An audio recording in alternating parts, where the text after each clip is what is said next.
Welcome to UVC మస్తీ. తెలుగు చలనచిత్ర పరిశ్రమ తన సుదీర్ఘ ప్రస్థానంలో ఎందరో గొప్ప నటీనటులను చూసింది. సావిత్రి, జమున, మహా నటీమణులు వెండితెరని ఏలుతున్న స్వర్ణయుగంలో ఒక ప్రత్యేకమైన హుందా అయిన గుర్తింపును తెచ్చుకున్న నటి వాసంతి బిఏ. అప్పటి సినిమా టైటిల్స్ లో ఆమె పేరు పక్కన బిఏ అనే విద్యార్హతను ప్రముఖంగా వేయటం ఒక విశేషం. 1960ల నాటి సమాజంలో, అందులోనూ సినిమా రంగంలోకి వచ్చే స్త్రీలలో విద్యావంతులు చాలా తక్కువగా ఉండేవారు. అటువంటి సమయంలో డిగ్రీ పూర్తి చేసి సినిమా రంగంపై మక్కువతో అడుగుపెట్టిన విద్యాధికురాలు ఆమె. వాసంతి గారు కేవలం ఒక నటిగానే కాకుండా ఎన్టీఆర్, ఏఎన్ఆర్, ఎంజీఆర్ వంటి దిగ్గజాలతో నటించి ఆ తర్వాత నిర్మాతగా మారి సామాజిక బాధ్యత గల చిత్రాలను కూడా నిర్మించిన ఘనత ఆమెది. చిత్ర నిర్మాణం వెనుక ఉన్న ఆమె కృషి, ఆమె వ్యక్తిగత జీవితం, రాజకీయ నాయకుడైన ఆమె భర్త నేపథ్యం, ఇంకా ఆమె జీవితంలోని ఆటుపోట్లను గురించి, ఇంకా ఆమె చివరి రోజులు ఎలా గడిచాయి వంటి అన్ని విషయాలు ఈ వీడియోలో చెప్పుకుందాం. స్కిప్ చేయకుండా వీడియో చివరి వరకు చూడండి. అలాగే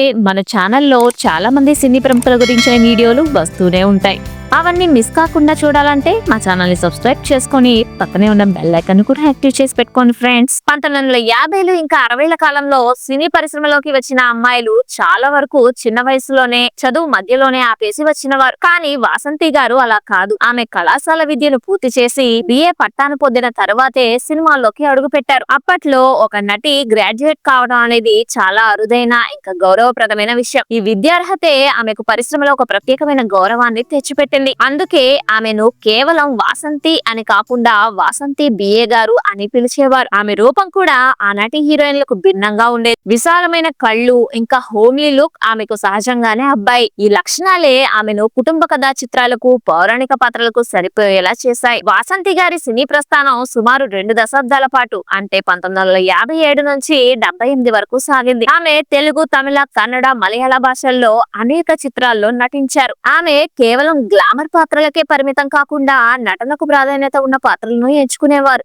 ఆమె సినిమాలోకి ఎలా వచ్చారో ఇప్పుడు చూద్దాం. దానికంటే ముందు మా వీడియోకి తప్పకుండా హైప్ ఇవ్వండి ఫ్రెండ్. వాసంతి గారి అసలు పేరు లక్ష్మీరాజు. ఆమె ఆంధ్రప్రదేశ్ రాష్ట్రంలోని ఒంగోలుకు సమీపంలో తిమ్మసముద్రం అనే గ్రామంలో జన్మించారు. ఆమెది ఒక సాంప్రదాయమైన కుటుంబం. ఆమె తండ్రి కరణం అచ్చయ్య చౌదరి. చిన్నతనం నుండి సినిమాలంటే ఆసక్తి ఉన్నా నటించాలన్న కోరిక మాత్రం ఉండేది కాదు ఆయనకు. వాసంతి గారికి చిన్నప్పటి నుండే కళల పట్ల, సాహిత్యం పట్ల మక్కువ ఉండేది. అయితే ఆమె కుటుంబం మాత్రం చదువుకు అత్యంత ప్రాధాన్యతనిచ్చేది. గుంటూరులోని ఏసీ కాలేజ్ లో ఇంటర్ వరకు చదివిన వాసంతి బిఏ గారు పై చదువుల కోసం మద్రాసులోని యతిరాజ కాలేజ్ లో చేరారు. ఆ కాలేజీ కల్చరల్ అసోసియేషన్ కు ఆమె కార్యదర్శిగా ఉండేవారు. ఒకసారి కాలేజీ వార్షికోత్సవానికి నట సామ్రాట్ అక్కినేని నాగేశ్వరరావు గారిని ఆహ్వానించడానికి తన ఫ్రెండ్స్ తో కలిసి ఆయన ఇంటికి వెళ్లారు వాసంతి గారు. ఆమె అందం, చలాకీతనం చూసి ఆమెకు ఆయన నటిస్తున్న మహాకవి కాళిదాసు సినిమాలో కాళికాదేవి వేషానికి రికమెండ్ చేశారు. కళల పట్ల ఇష్టం ఉన్న వాసంతి గారు కూడా అక్కినేని గారి మాటను కాదనలేక సినిమాలో నటించడానికి ఒప్పుకున్నారు. కాళిదాసు కథలో కాళికాదేవి పాత్ర చాలా కీలకమైనది. నిరక్షరాస్యుడైన గొర్రెల కాపరి నాలుకపై బీజాక్షరాలు రాసి అతన్ని మహాకవిగా మార్చే ఘట్టం సినిమాకే హైలైట్. పొడవాటి కళ్ళు, పొడవైన శరీరాకృతి, ఇంకా ఆమె ముఖంలో ఉండే ప్రశాంతత, అవసరమైనప్పుడు రౌద్రం ఆమెను దేవతా పాత్రలకు సరిగ్గా సరిపోయేలా చేశాయి. ఒక నూతన నటిగా, అది కూడా పౌరాణిక పాత్రలో నటించడం ఆమెకు మంచి శుభారంభాన్ని ఇచ్చింది. అలా కాలేజీలో చదువుకుంటూనే మహాకవి కాళిదాసు చిత్రంలో నటించారు వాసంతి. కానీ అప్పటికి నటనను ఆమె సీరియస్ గా తీసుకోలేదు.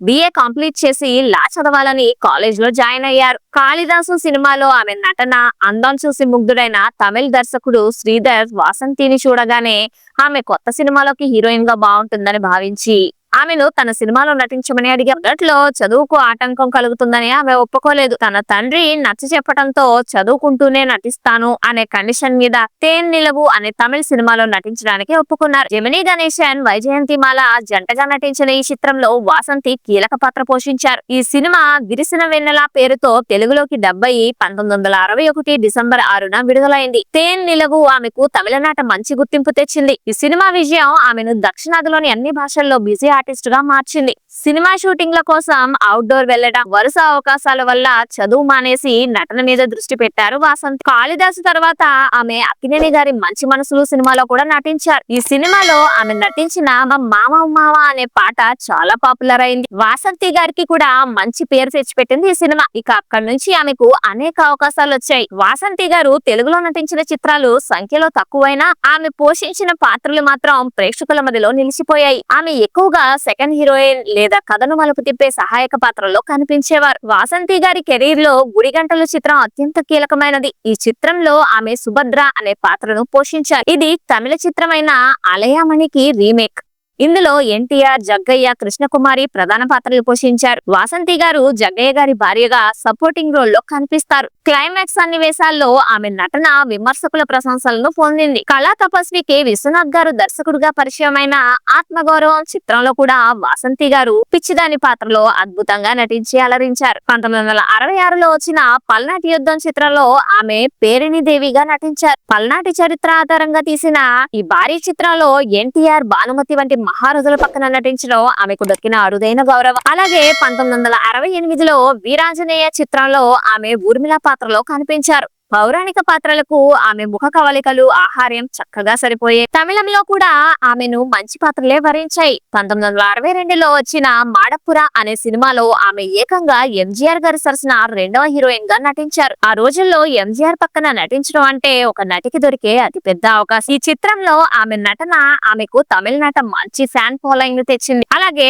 భలే పాండ్యా చిత్రంలో శివాజీ గణేశన్ గారితో కలిసి నటించారు. మలయాళంలో 1963లో సత్యం గారితో అమ్మాయే కానన్ వంటి చిత్రాల్లో నటించి మలయాళ ప్రేక్షకులకు కూడా దగ్గరయ్యారు. అలాగే 10 కన్నడ చిత్రాల్లో కూడా నటించారు. వాసంతి గారు అందం, అభినయం ఉన్నప్పటికీ ఆమె స్టార్ హీరోయిన్ స్థాయికి ఎదగలేకపోయారు.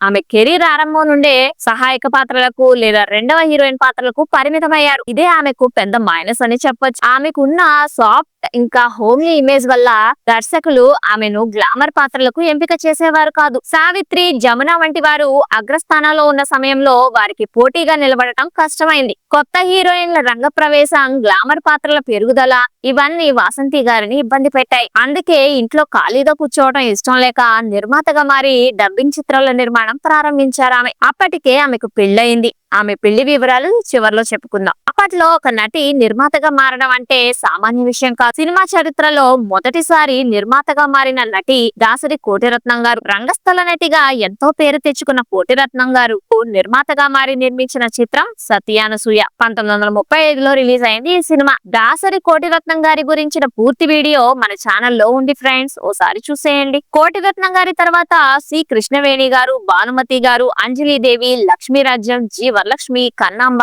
ఇలా పలువురు నటీమణులు సినిమాలు నిర్మించారు. వాళ్ళ తరువాతి తరమైన వాసంతి గారు కూడా ధైర్యంగా సినిమా నిర్మాణంలోకి అడుగు పెట్టారు. వాసంతి గారు శ్రీ కల్పనాలయ అనే బ్యానర్ స్థాపించి తన అభిరుచికి తగ్గ సినిమాలను నిర్మించారు. ఆమె నిర్మించిన మొదటి సినిమా 1971లో వచ్చిన భలే పాప. ఈ సినిమా కథ పూర్తిగా ఒక చిన్న పాప ఇంకా ఒక గ్యాంగ్స్టర్ గా నటించిన ఎస్వి రంగారావు గారికి మధ్య జరిగే భావోద్వేగ ప్రయాణం. ఇది హిందీలో వచ్చిన ఒక విజయవంతమైన చిత్రానికి రీమేక్ అని చెబుతారు. ఒక నిర్మాతగా ఆమె కమర్షియల్ హంగుల కోసం పాకులాడకుండా మనసును హత్తుకునే కథను ఎంచుకున్న ఈ చిత్రంలో ఎస్వి రంగారావు గారి నటన అద్భుతంగా ఉంటుంది. ఈ సినిమా బాక్స్ ఆఫీస్ వద్ద పర్వాలేదు అనిపించిన విమర్శకుల ప్రశంసలు పొందింది. ఆమె నిర్మించిన రెండవ చిత్రం 1973లో వచ్చిన మేము మనుషులమే. కృష్ణరాజు గారు రెబల్ స్టార్ గా ఎదుగుతున్న రోజుల్లో ఈ సినిమా వచ్చింది. సమాజంలోని అసమానతలను, పేదరికాన్ని ప్రశ్నించే కథాంశంతో ఈ చిత్రాన్ని నిర్మించారు. మేము మనుషులమే అనే టైటిల్ లోనే ఆమె సామాజిక స్పృహ కనిపిస్తుంది. వాసంతి గారు వ్యక్తిగత జీవితం సినిమా కథలాగే ఆసక్తికరమైన మలుపులు తిరిగింది. ఆమె సినీ రంగానికి చెందిన వ్యక్తిని కాకుండా ఒక రాజకీయ నాయకుడిని ప్రేమించి వివాహం చేసుకున్నారు. వాసంతి గారు తమిళనాడుకు చెందిన డిఎంకే పార్టీ నాయకుడు పి శ్రీనివాసన్ గారిని వివాహం చేసుకున్నారు. పి శ్రీనివాసన్ గారి రాజకీయ చరిత్రలో ఒక సంచలనం ఉంది. 1967లో జరిగిన తమిళనాడు శాసనసభ ఎన్నికల్లో అప్పటి వరకు ఓటమి ఎరుగని కాంగ్రెస్ దిగ్గజం కింగ్ మేకర్ కామరాజ్ గారిని విరుదునగర్ నియోజకవర్గంలో ఓడించి దేశవ్యాప్తంగా సంచలనం సృష్టించారు శ్రీనివాసన్. ఒక సాధారణ విద్యార్థి నాయకుడిగా ఉండి అంతటి మహానాయకుడిని ఓడించడం అప్పట్లో భారత రాజకీయాల్లోనే ఒక పెద్ద వార్త. ఆ తరువాత ఆయన తమిళనాడు శాసనసభకు డిప్యూటీ స్పీకర్ గా కూడా పనిచేశారు. శ్రీనివాసన్ గారితో వివాహం తర్వాత వాసంతి గారు సినిమాలకు క్రమంగా దూరమయ్యారు. ఒక రాజకీయ నాయకుడి భార్యగా ఆమె తన బాధ్యతలను స్వీకరించారు. వీరికి ఒక కుమార్తె జన్మించారు. భర్త క్రియాశీల రాజకీయాల్లో ఉండటం వల్ల ఆమె తన సినీ కెరీర్ పై పూర్తి దృష్టి పెట్టలేకపోయారు. రాజకీయ కుటుంబాల్లో ఉండే ఆంక్షలు లేదా ప్రోటోకాల్స్ ఆమెను వెండితెరకు దూరం చేశాయని చెప్పొచ్చు. అయినప్పటికీ ఆమె భర్త ప్రోత్సాహంతోనే నిర్మాతగా మారి ఎన్నో సినిమాలు తీశారు. మొదట్లో డబ్బింగ్ చిత్రాల నిర్మాణం ప్రారంభించారు ఆమె. మొదట ఎంజీఆర్ బి సరోజాదేవి జంటగా నటించిన పనక్కార కుటుంబం సినిమాని శ్రీమంతులు పేరుతో తెలుగులోకి డబ్ చేశారు. ఆ సినిమా తెలుగులోనూ విజయం సాధించడంతో ఎన్టీఆర్ గారు నటించిన చిక్కడు దొరకడు, కదలడు వదలడు, గడ్డికోట రహస్యం, అగ్గివీరుడు తదితర చిత్రాలను తమిళ్లోకి డబ్ చేశారు వాసంతి. తెలుగు అమ్మాయిని అయ్యుండి తెలుగులో నటిగా ఎదగలేకపోయాను అని, అందుకే తెలుగులో డైరెక్ట్ సినిమాలు తీయాలని నిర్ణయించుకున్నారు. ఆ నిర్ణయానికి ఆమె భర్త కూడా అండగా నిలిచారు. అలా తీసినవే భలే పాప, మేము మనుషులమే సినిమాలు.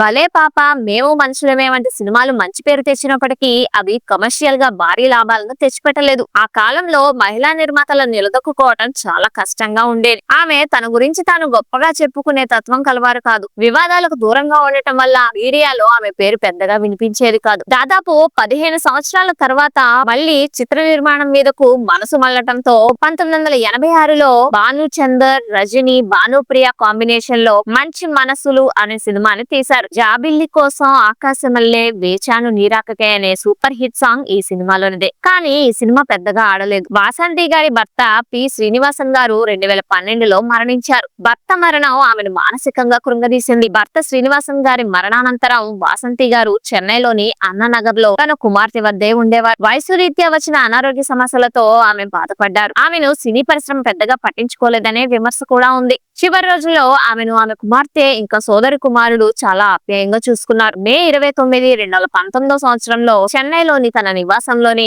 వాసంతి బిఏ గారు తుది శ్వాస విడిచారు. ఆమె మరణ వార్త ప్రధాన పత్రికల్లో చిన్న వార్తగా మాత్రమే వచ్చింది. ఒకప్పుడు స్టార్ హీరోలతో నటించి సినిమాలు నిర్మించిన ఒక నటి చివరికి వచ్చేసరికి గుట్టు చప్పుడు కాకుండా కాలం చేయటం చాలా బాధాకరం. వాసంతి బిఏ పేరు నేటి తరానికి తెలియకపోవచ్చు. 1960ల నాటి తెలుగు సినిమాలను తిరిగేస్తే గుడిగంటలులోని సుభద్ర పాత్రలో ఆమె చూపిన పరిణితి, ఆత్మగౌరవంలో ఆమె నటన ఖచ్చితంగా గుర్తుంటాయి. ఆమె కేవలం నటి మాత్రమే కాదు, ఒక నిర్మాత, ఒక విద్యావంతురాలు, ఇంకా ఒక రాజకీయ నాయకుడి భార్యగా బహుముఖ పాత్రలు పోషించారు. ఆమెకు దక్కాల్సిన పూర్తి స్థాయి గుర్తింపు దక్కకపోయినా ఆమె నిర్మించిన సినిమాలు, పోషించిన పాత్రలు తెలుగు సినీ చరిత్రలో ఆమెకంటూ ఒక పేజీని లిఖించాయి. ఈ యువిసి మాసి ఛానల్ ద్వారా ఆమె జీవిత విశేషాలను ప్రపంచానికి తెలియజేయడం నిజంగా అదృష్టంగా భావిస్తున్నా. ఈ వీడియో ద్వారా వాసంతి గారికి మనం ఒక ఘనమైన నివాళి అర్పిద్దాం. ఇది ఫ్రెండ్స్, ఒకప్పటి నటి నిర్మాత వాసంతి గారికి సంబంధించిన వివరాలు. వాసంతి గారి సినిమాల్లో మీకు ఏ సినిమా బాగా ఇష్టమో కామెంట్స్ లో కామెంట్ చేయండి. అలాగే ఈ వీడియో మీద మీ అభిప్రాయాన్ని కూడా కామెంట్స్ లో చెప్పండి. Thanks for watching friends. జై హింద్.